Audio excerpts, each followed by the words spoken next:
Welcome to the deep dive. You're probably here because, well, you want to grasp important ideas quickly, but also properly, right? Without feeling totally swamped. Yeah, information overload is real. Exactly. So today we're looking at something that might really change how you think about sharing what you know, especially if you've ever thought, maybe I should write a book, build some authority. hmm We are diving into this idea called the slow author movement. It's based on an article by Carma Spence in Right to Lead. Right. And you've probably heard the usual advice, haven't you? Like crank out content, get that book finished super Oh, fast. definitely. The faster is a better mantra. But this movement, it sort of pushes back on that. It asks, hang on, is speed really the goal? Especially if you're aiming for like real impact, lasting impact. That's the core question.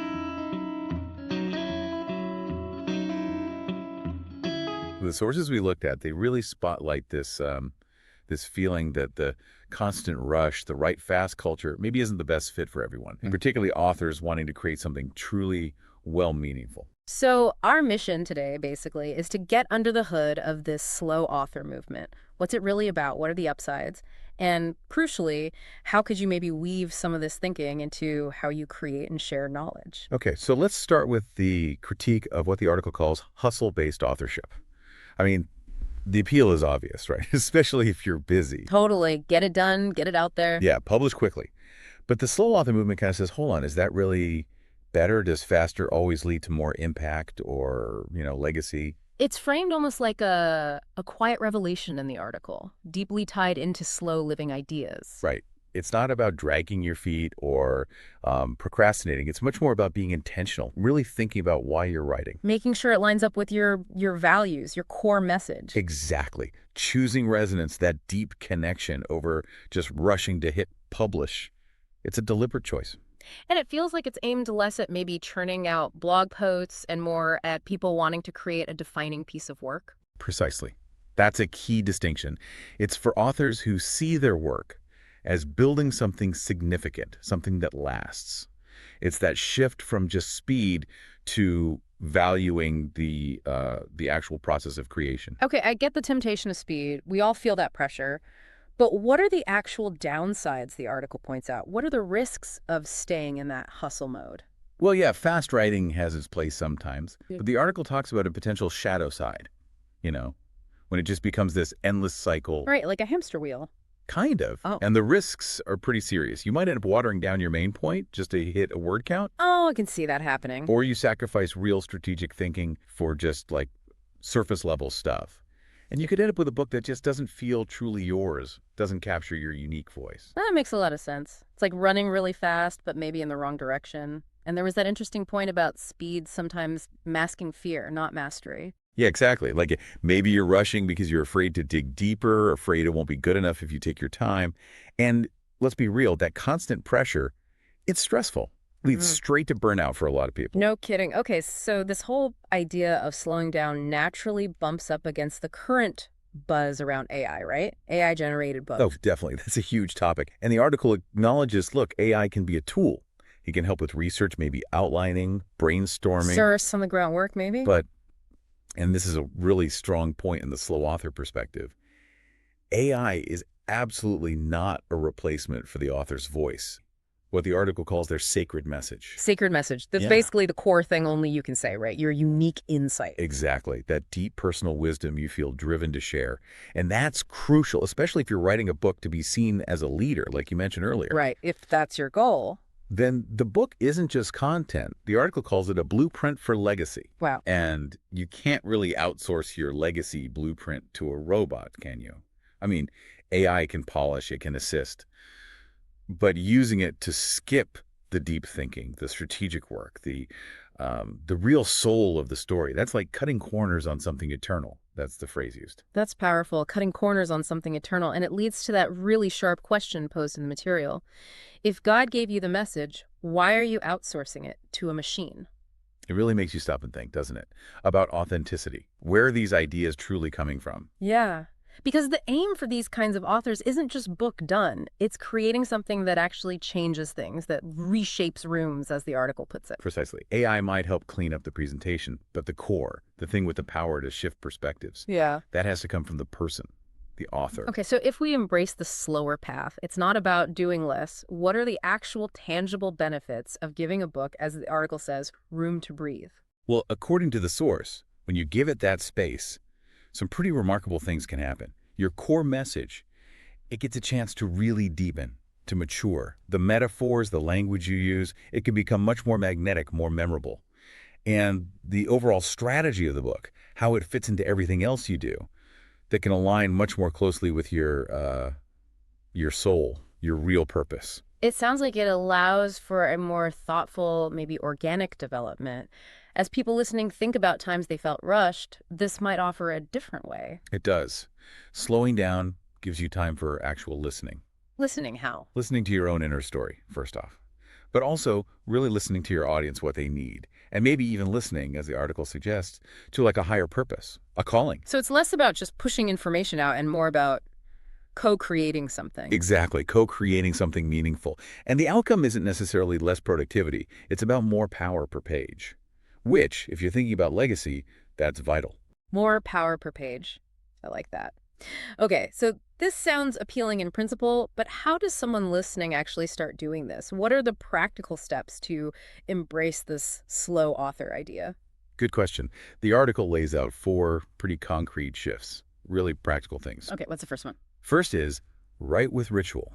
This is about creating a specific time, a specific space that signals, okay, this is writing time.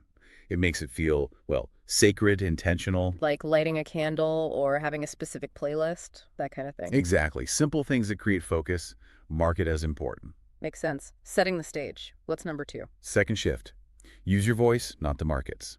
Basically, write for lasting impact. Focus on your core message, not just what's trending right now or what you think an algorithm wants. So aiming for timelessness over temporary buzz. Authenticity first. That's the idea. Third shift, pause often, reflect more. Build in actual breaks. Step back. Ask yourself, is this really what I mean to say? Does it align with my intention? That regular check-in seems crucial to stay on track. And the last one. The final one is, let strategy be the skeleton, not the script. So yes, have a plan, have a structure, but don't let it become so rigid that it squeezes the life out of your writing, your actual voice. The framework supports, it doesn't dictate. Got it. Yeah.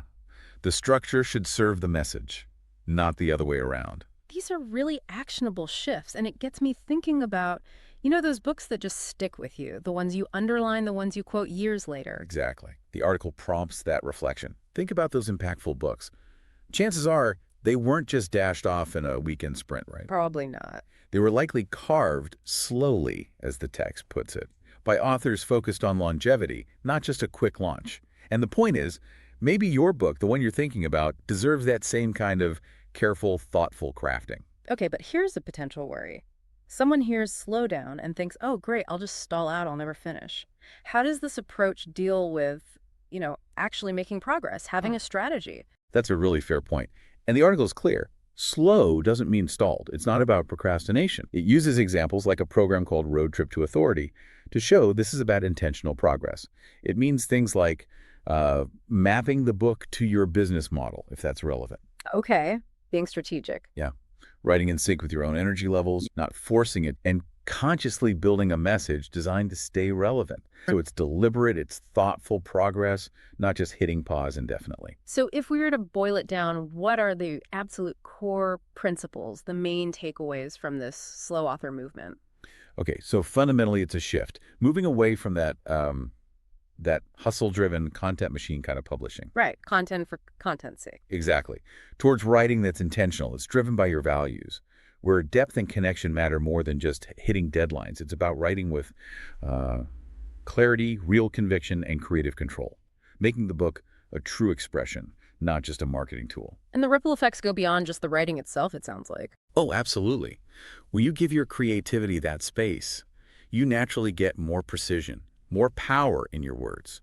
This deliberate pace, it can seriously cut down on burnout too. That's a big one. Huge. And it helps you better align the book strategically with whatever else you're doing. And ultimately, you create something that resonates longer and deeper, especially with the kind of thoughtful readers you likely want to reach. And it seems like this approach isn't just for, say, deep philosophical books. It can apply more broadly. That's right.